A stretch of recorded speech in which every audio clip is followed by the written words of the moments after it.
അവിടെ ഒഴിക്കേ. രണ്ടും രക്ഷപ്പെടാൻ പാടില്ല. എല്ലായിടത്തും അങ്ങോട്ട് ഒഴിക്കടാ, മൊത്തം ഒഴിക്കടാ. മൂർത്തി, നമ്മളിനി എന്ത് ചെയ്യും? എനിക്കറിയില്ല മാഡം.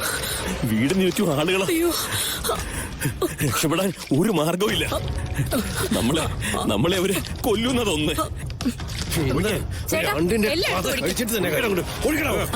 അത് മൂർത്തിയുടെ ഫോൺ എവിടെ? മാഡം, ഞാൻ വന്നപ്പോ ഫോൺ കൊണ്ടുപോകുന്നില്ലായിരുന്നു. ഒറ്റയടിക്ക് എല്ലാ ഭാഗത്തും ഒഴിക്കണം. 1000 ആളുകൾ ഒന്നിച്ചു കൂടിയാ പോലും അകത്തുള്ളവർ രക്ഷപ്പെടാൻ പാടില്ല. പുഴയോരം വീട് നാളെ നേരം വെളുക്കുമ്പോ ഉണ്ടാകരുത്. ചാരം മാത്രമായിരിക്കണം ആളുകൾ കാണേണ്ടത്. ഒഴിക്ക്, ചെല്ല്. മൂർത്തി, നമ്മളിനി എന്ത് ചെയ്യും?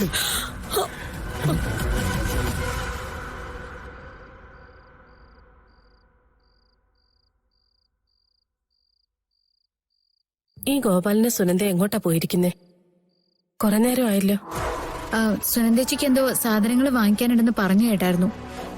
ഒന്ന് വിളിച്ചു നോക്കണോ? നീ ഒന്ന് വിളിച്ചു നോക്കേ. അല്ലെങ്കിലും ഗോപാലൻ നമ്മുടെ കൂടെ നിൽക്കുന്നതല്ലേ. ഗോപാലിനോട് എല്ലാവർക്കും വലിയ ദേഷ്യമാ. കൃഷ്ണേ, വാതിൽ തുറക്ക്. മോളെ, ഒന്ന് തുറക്ക്. മോളെ കൃഷ്ണ, ഒന്ന് വേഗം വാതിൽ തുറക്ക്.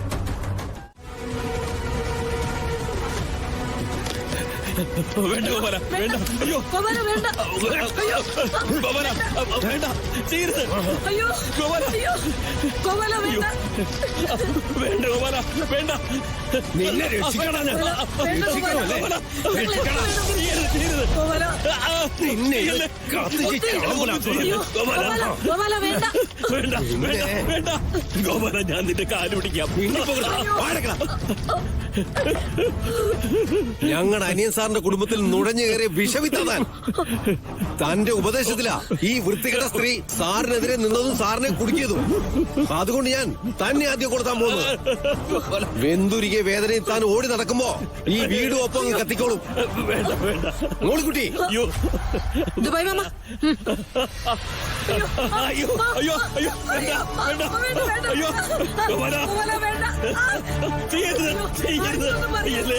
ഗോപാല, ഞങ്ങളൊന്നും ചെയ്യല്ലേ, ഒന്നും ചെയ്യല്ലേ ഗോപാല.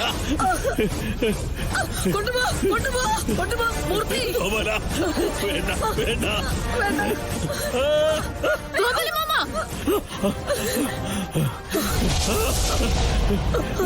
ഗോപാല, ചെയ്യല്ലേ. ഗോപാല മാമ,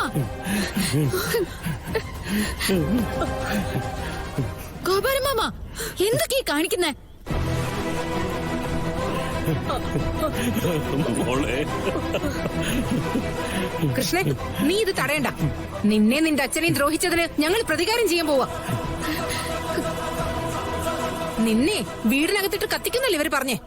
ആ വേദന എന്താണെന്ന് ആദ്യം ഇവരറിയട്ടെ. കത്തിക്ക് ദുബായ് മാമ അങ്ങോട്ട്. വേണ്ട ഗോപാല, വേണ്ട, ചെയ്യരുത്, ചെയ്യരുത്. ഗോപാല മാമ, ചെയ്യരുത്, ചെയ്യരുതെന്നാ ഞാൻ പറഞ്ഞേ. മോളെ കൃഷ്ണേ, ഞങ്ങളെ ഒന്ന് വെറുതെ വിടാൻ പറയും മോളെ. നിനക്ക് എന്താ വേണ്ടെന്ന് വെച്ചാൽ ഞങ്ങളോട് ചോദിക്കാം, ഞങ്ങൾ തരാം. നിങ്ങൾ ഞങ്ങൾക്കൊന്നും തരണ്ട സത്യവതി. നിങ്ങളെ പോലുള്ളവരോട് സംസാരിക്കുന്നത് തന്നെ ഞങ്ങൾക്ക് നാണക്കേടാ.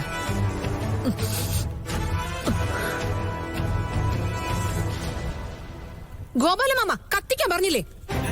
വേണ്ട, ചെയ്യല്ലേ, ചെയ്യല്ലേ. മോളിക്കുട്ടി, ഇന്ന് താ ഗോപാല മാമ, താ. ഞാനല്ലേ പറഞ്ഞേ, വിട്. ഗോപാല, മോളെ. ഞാൻ ശരിക്കും ഇങ്ങനെയൊന്നും അല്ലായിരുന്നു ഗാഥ. അച്ഛനും അമ്മയും 2 വസ്തുന്ന് നിർബന്ധിച്ച് എന്നെ കൊണ്ട് ഓരോ വേഷങ്ങൾ കെട്ടിക്കുന്നതാ. ഞാൻ നവീനെ വിവാഹം കഴിക്കണമെന്നുള്ളത് എന്റെ ആഗ്രഹമൊന്നും അല്ല, എന്റെ അച്ഛന്റെ അമ്മയുടെ ആഗ്രഹം അത്.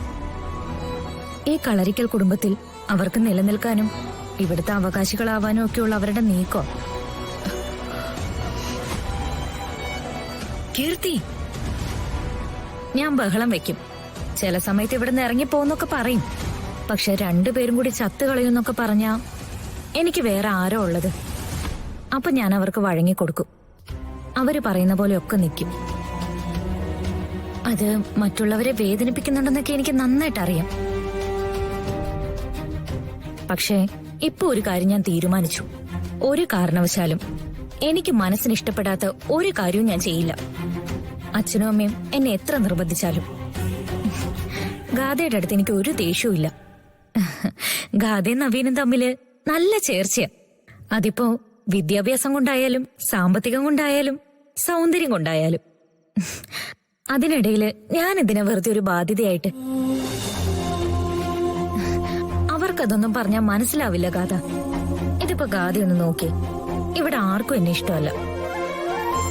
നവീന് ഇഷ്ടമല്ല, ഗാഥയ്ക്ക് ഇഷ്ടമല്ല, ഗാഥയുടെ വീട്ടുകാർക്ക് പോലും എന്നെ ഇഷ്ടമല്ല. എല്ലാരോടും നല്ല രീതിയിൽ പെരുമാറണമെന്നും എല്ലാരുമായിട്ട് നല്ല സുഹൃത്തുക്കളാവണമെന്ന ആഗ്രഹമൊക്കെ ഉള്ള ആളാ ഞാൻ. ഇപ്പൊ ശത്രുക്കൾ മാത്രമേ ഉള്ളൂ. ഏറ്റവും അവസാനം അച്ഛനും അമ്മയും പോലും ശത്രുക്കളായി. എനിക്കിനി ആരുമില്ല ഗാഥ. എന്നെ സഹായിച്ചതിന്റെ പേരിൽ ഒരാൾ ഒറ്റപ്പെടാൻ ഞാൻ സമ്മതിക്കില്ല. താനൊന്നേ ഞാൻ പഠിച്ച ക്യാമ്പസിൽ ചോദിച്ചു നോക്ക്, ഗാഥ ശ്രീനിവാസ് എന്തായിരുന്നു എന്ന്. എന്റെ എത്ര ഫ്രണ്ട്സിനെ ഞാൻ ടേക്ക് കെയർ ചെയ്തിട്ടുണ്ടെന്നറിയാമോ? അവർക്ക് എന്ത് പ്രോബ്ലം വന്നാലും ഞാനാണ് ഇറങ്ങി നിൽക്കാറ്. അവർക്ക് എന്ത് ആവശ്യം വന്നാലും ഞാനാണത് വാങ്ങിച്ചു കൊടുക്കാറ്. എന്തായാലും കീർത്തി മനസ്സിലുള്ള കാര്യങ്ങള് എന്നോട് തുറന്നു പറഞ്ഞല്ലോ. തന്നെ ഇനി നല്ലൊരു ഫ്രണ്ടായിട്ട് കാണാനാ ഞാൻ തീരുമാനിച്ചിരിക്കുന്നത്.